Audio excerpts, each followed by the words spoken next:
안녕하세요, 여러분. 이번 시간에는 주택담보대출이 필요할 때 가장 많이 언급되는 부동산 용어 LTV, DTI, DSR에 대해서 알아보겠습니다.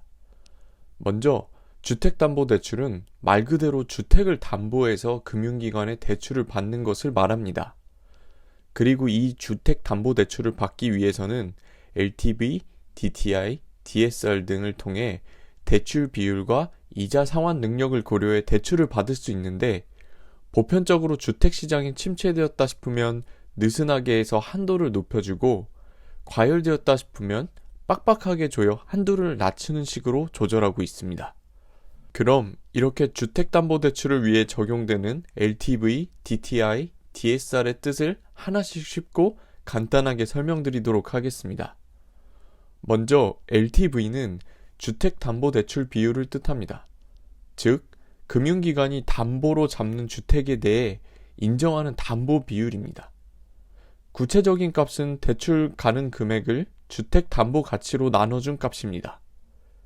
예를 들어 집값이 4억이고 LTV가 70%가 적용된다고 가정하면 2억 8천만 원까지 대출을 받을 수 있다는 것으로 이해하시면 좋습니다.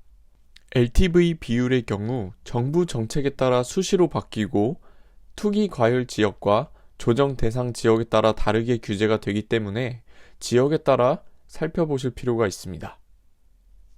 다음으로 DTI는 총 부채 상환 비율을 말합니다. 앞에서 LTV가 주택의 가치를 기반으로 대출 한도를 판단했다면 DTI는 연소득을 기반으로 측정하는 비율입니다. 구체적으로 주택담보대출을 받을 때 매년 상환해야 하는 원리금과 기타 다른 대출의 이자 상환액을 연간 총소득으로 나누어준 수치입니다.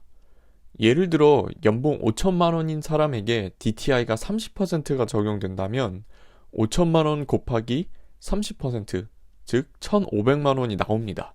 이는 1년 주택담보대출의 연간 원리금 상환액과 기타 대출 연간 이자 상환액의 합이 1,500만 원 수준에서 대출해 주겠다는 의미이며, 1년간 갚아야 할 금액이 1,500만 원이 넘지 않는 범위 내에서 빌릴 수 있다는 뜻으로 이해하시면 되겠습니다. 다음으로 DSR은 총 부채 원리금 상환 비율을 말합니다.